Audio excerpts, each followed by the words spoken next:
দেখুন, ব্যাপারটা হচ্ছে 27 তারিখে যারা নবান্ন অভিযান করছে, আমরা মনে করি যারা আয়োজনটা করেছে তারা নিজেরাই ধর্ষকদের সমর্থক।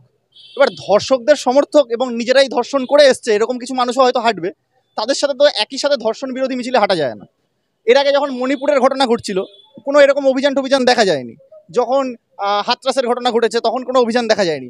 এখন দেখা যাচ্ছে যখন পশ্চিমবঙ্গেও একই রকম ন্যাক্কারজনক ঘটনা ঘটেছে এবং সাধারণ ছাত্রছাত্রীরা এবং আপামর সাধারণ মানুষ আমরা সকলে যখন তার প্রতিবাদে রাস্তায় নামছি, এই তৃণমূল প্রশাসনের অপদার্থতার বিরুদ্ধেও নামছি এবং একই সাথে এই রেপ কালচারের বিরুদ্ধেও নামছি, তখন সেটাকে একটা ফায়দা তোলার জন্য এই বিজেপির কিছু বুড়ো ভামটা ছাত্র সেজে মিছিলে নামা শুরু করেছে। এখন দেখা যাচ্ছে সন্ময় বন্দ্যোপাধ্যায়, তার বয়স এখন 65, তারা এখন ছাত্রনেতা হয়ে গেছে। দিলীপ ঘোষ, সে এখন ছাত্রনেতা হয়ে গেছে। এই ধরনের ছাত্রনেতাদের সাথে আমরা চাই না।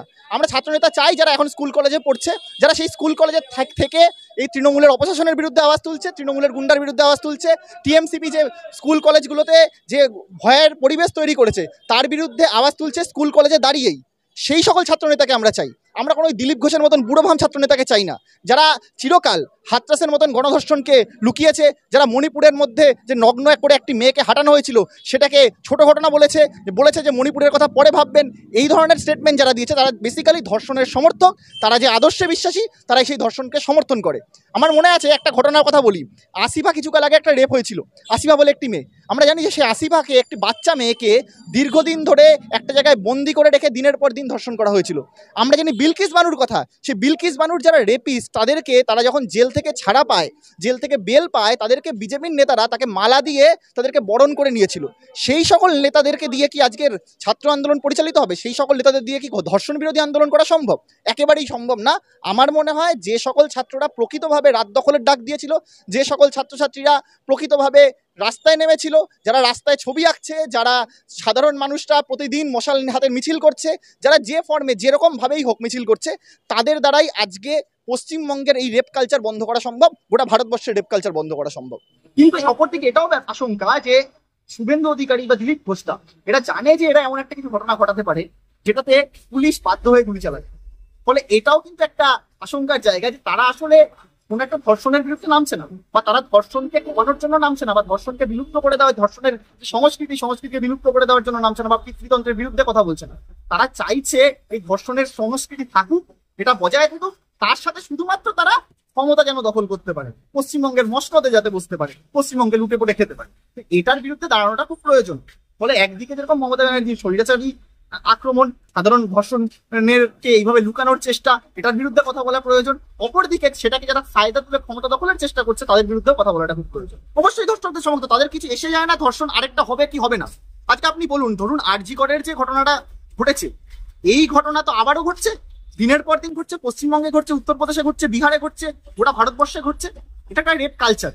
আজকে যারা নবান্ন অভিযান করছে তাদের কাছে মডেলটা কি আছে এই রেপ কালচার বন্ধ করার? তারা কি বলতে পারবে যে হ্যাঁ আমরা এটা চাই, এইভাবে এইরকম ভাবে সমাজ পরিবর্তন হলে এই সমাজের ধর্ষণকামী মানুষগুলো আর ধর্ষণ করবে না?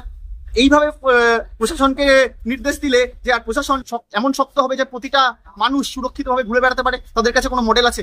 মডেল নেই। তাদের একমাত্র তাদের ইচ্ছা বাসনা যে পশ্চিমবঙ্গের মানুষ যে ভার্ডিক্ট দিয়েছিল সেই ভার্ডিক্টের বিরুদ্ধে দাঁড়িয়ে পশ্চিমবঙ্গে এমন একটা সিচুয়েশন ক্রিয়েট করা যাতে তারা নিজেরা ক্ষমতা দখল করে। আমরা মনে করি ক্ষমতার বদল হতে পারে, তৃণমূল থেকে বিজেপি আসতে পারে, বিজেপি থেকে সিপিএম আসতে পারে, সিপিএম থেকে কংগ্রেস আসতে পারে। এতে কোনোদিনও রেপ কালচার বন্ধ হবে, এতে কোনোদিনও এই পিতৃতান্ত্রিক যে পরিবেশ তৈরি হয়েছে, চারিদিকে পরিবেশ রয়েছে দীর্ঘকাল ধরে, এই পিতৃতান্ত্রিক ব্যবস্থার কোনো পরিবর্তন হবে না। যদি প্রকৃতভাবে নারীকে সুরক্ষিত করতে হয়, এই সমাজ বদলটাই একমাত্র রাস্তা, যেটা এরা কেউ ভাবছে না, সাধারণ মানুষ ভাবছে। সাধারণ মানুষ তার জন্য রাস্তায় নেমেছে। রাত্রিবেলা যে মেয়েরা রাস্তায় নেমেছিল তারা দেখিয়ে দিয়েছে যে রাত্রিবেলা নেমে যে মেয়েরা রাত্রিবেলা বেরোতে পারে না, এই মিথটাকে তারা ভেঙেছে। রাত্রিবেলা বেরিয়ে তারা এই মিথগুলোকে ভাঙছে, মেয়েরা রাস্তায় বেরোচ্ছে, বিভিন্ন ট্রান্সজেন্ডার কুইয়ার কমিউনিটির মানুষরা রাস্তায় নামছে এবং তারা দেখাচ্ছে যে আন্দোলনটা আসলে কিরকম হওয়ার উচিত। এই আন্দোলনের স্রোতেই যাইবে। এবং আমি চাই যে পশ্চিমবঙ্গের সাধারণ মানুষ যারা এই আন্দোলনের সমর্থনের রাস্তায় নামছে, সমাজ বদলের স্বপ্ন দেখে যে এই সমাজে কোনো ধর্ষণ হবে না, কোনো মেয়ের দিকে কটু কথা কেউ বলবে না, কোনো মোলেস্টেশন হবে না, সেই আন্দোলনে যারা নামছে তারা কোনোভাবেই যেন 27 তারিখে না যায়। কারণ 27 তারিখটা বেসিক্যালি দিলীপ ঘোষের আন্দোলন, বুড়োভাম সুকান্ত মজুমদারের আন্দোলন, বা আমাদের সুমিত লাহিড়ী থেকে শুরু করে যারা আছে, সুমিত ভট্টাচার্য থেকে শুরু করে যারা আছে, সেই সকল বিজেপি নেতাদের আন্দোলন। এই সকল সাদা চুলের ছাত্র নেতাকে আমরা চাই। প্রথমত হচ্ছে এখানে দুটো প্রসঙ্গ আসে। এক নম্বর হচ্ছে মমতা ব্যানার্জি যে প্রশাসন কাজ করছে দীর্ঘদিন ধরে, সেই মমতা ব্যানার্জির প্রশাসন কিন্তু খুব একটা গণতান্ত্রিক উপায়ে কাজ করছে না। তারা দীর্ঘকাল ধরে দেখা যাচ্ছে যে বিভিন্ন আন্দোলনে লাঠি চালাচ্ছে, গুলি চালাচ্ছে। ইস্ট বেঙ্গল মোহনবাগানের সামান্য একটা তাদের সমর্থকদের একটা ছোট্ট একটা মিছিল, সেটাতেও পুলিশ লাঠি চালিয়ে দিয়েছে। ফলে এই আশঙ্কা করা যায় যে কোনো আন্দোলনে লাঠি গুলি চালাতে পারে মমতা ব্যানার্জির প্রশাসন, কারণ মমতা ব্যানার্জির এই মুহূর্তে দাঁড়িয়ে এই গণ আন্দোলনের চাপে মমতা ব্যানার্জি কংগ্রেসে হয়ে আছে। এটা খুবই ভয়ানক ব্যাপার এবং পুলিশি নির্যাতন বন্ধ হওয়া উচিত। দেখো, প্রথমত ধর্ষণ কোনো বিজেপি, তৃণমূল, সিপিএম এসব দেখে হয়। ধর্ষণটা গোটা সমাজের প্রশ্ন। গোটা সমাজের যে মানসিকতা, ভারতবর্ষ থেকে শুরু করে গোটা পৃথিবীতে যে মানসিকতা তৈরি হয় প্রতিদিন, সেখান থেকেই ছেলেমেয়েরা ধর্ষণ করে। একটা রাস্তা দিয়ে একটা মেয়েকে গেলে তাকে দেখে একটা বাজে ফটু কথা বলে কাউকে একটা মলেস্ট করে। এটা একটা সামাজিক প্রশ্ন। সেই সামাজিক প্রশ্নটাকে বদল করার জন্যই সকল লড়াই লড়ছে আজকালকার ছেলেমেয়েরা। কিন্তু যখন দেখা যাচ্ছে যে আজকে ন্যাশনাল মিডিয়া তো বেসিক্যালি কেন্দ্র সরকারের দালাল হয়ে গেছে। ন্যাশনাল মিডিয়াটা বেসিক্যালি শুধুমাত্র যেখানে অবিজেপি সরকাররা রয়েছে তাদের বিরুদ্ধেই আওয়াজ তোলে। কিন্তু এর মানে এটা নয় যে অবিজেপি সরকারটা খুব ভালো কাজ করছে। কিন্তু এর মানে এটাও যে বিজেপি সরকাররাও যে ঘটনাগুলো ঘটায়, অবিজেপি সরকাররাও সেই ঘটনাটাই ঘটায়। কিন্তু এখানে বিজেপি এবং অন্যান্য দলগুলোর মধ্যে একটা সামান্য তফাৎ আছে, যে অন্যান্য দলেররা হয়তো ভয় পেয়ে হোক বা যে করে হোক এটুকু অন্তত বলে যে দোষীদের শাস্তি হবে। কিন্তু বিজেপি শাসিত যে সকল জায়গাতে ধর্ষণ হচ্ছে, সেখানে দেখা যাচ্ছে যে ধর্ষকরা মালা পরে আহ্বান জানানো হচ্ছে, মালা পরে তাদেরকে স্টেজে তুলে তাদেরকে সাবাসী দেওয়া হচ্ছে যে তুমি ধর্ষণ করেছো বা তুমি খুব ভালো কাজ করেছো। বিলকিস বানুর ক্ষেত্রে সেটা হয়েছে।